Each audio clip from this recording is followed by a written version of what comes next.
Bonjour tous les élèves, donc aujourd'hui, Monsieur Amran et moi, on va vous faire la présentation de la Renaissance et de ses bouleversements. Donc, la Renaissance est une période historique de la fin du XIVe siècle au début du XVIIe siècle. C'est une période de bouleversement, de renouvellement, d'invention, de découverte et de transformation dans les domaines culturels, religieux et artistiques en Europe occidentale. La Renaissance est d'abord apparue en Italie, puis en France et enfin dans le reste de l'Europe. Le mot Renaissance signifie la redécouverte des œuvres anciennes de l'Antiquité grecque et romaine. Nous allons donc essayer de comprendre pourquoi il y a eu tous ces bouleversements. Nous ne pouvons pas aborder la Renaissance sans parler des humanistes. Le terme humaniste vient de l'italien humanista, qui en résumé place l'homme et son épanouissement au-dessus de toutes les autres valeurs.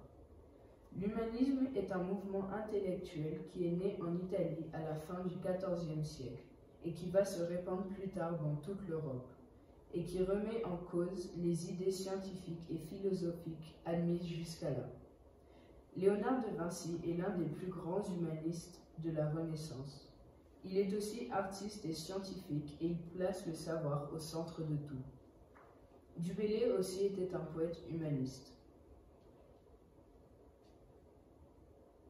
L'un des meilleurs exemples de la pensée humaniste est l'œuvre de Léonard de Vinci, qui est L'Homme de Vitruve, qui date de 1490. C'est un texte illustré dessiné à la plume qui représente le corps de l'homme idéal.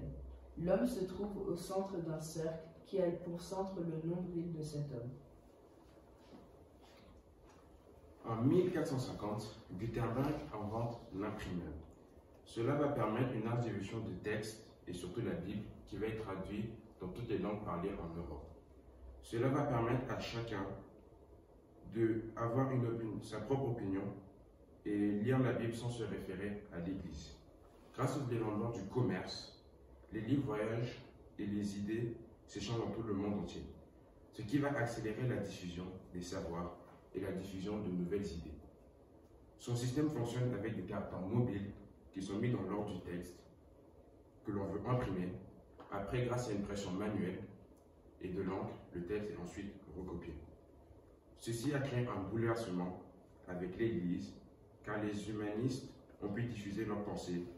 Et au final, en 1534, l'Église va décider de surveiller tous les textes publiés et des fois même les censurer. À cette période, le christianisme est divisé en deux. Une nouvelle religion apparaît avec Martin Luther en Allemagne, le protestantisme.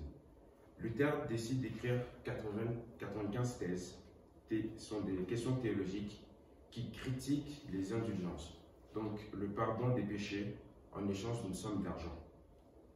Certaines de ces thèses arrivent au pape et créent une rupture. Il va élaborer une nouvelle doctrine religieuse, appelée la Réforme.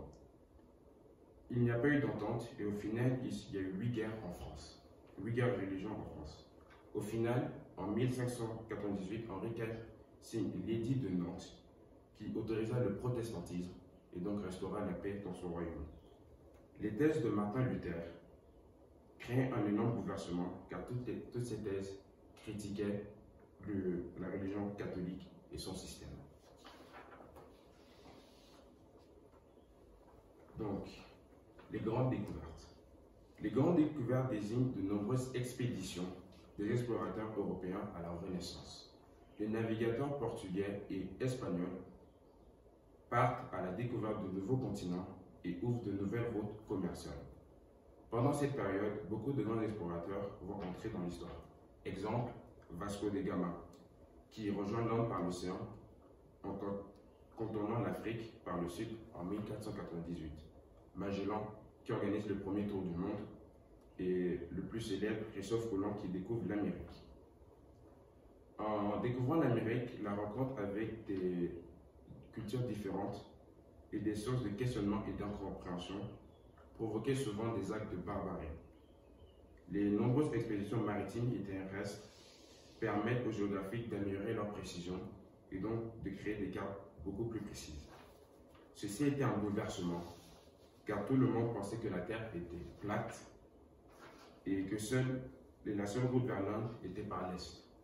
Au final, ces explorateurs ont prouvé le contraire et on a pu découvrir l'Amérique, un continent que l'on ignorait complètement. Donc, on parle de bouleversement copernicien parce que l'homme, avant la découverte de Copernic, pensait que la Terre était plate au centre de l'univers et qu'elle était statique. Mais avec l'héliocentrisme de Copernic, on a pu voir que le Soleil se trouve au centre du monde, au centre de l'univers, et non pas la Terre. Et la Terre tourne autour du Soleil. C'est dans l'art que les changements sont les plus spectaculaires. Au Moyen-Âge, les tableaux sont peu nombreux et représentent la religion et les personnages n'expriment pas de sentiments.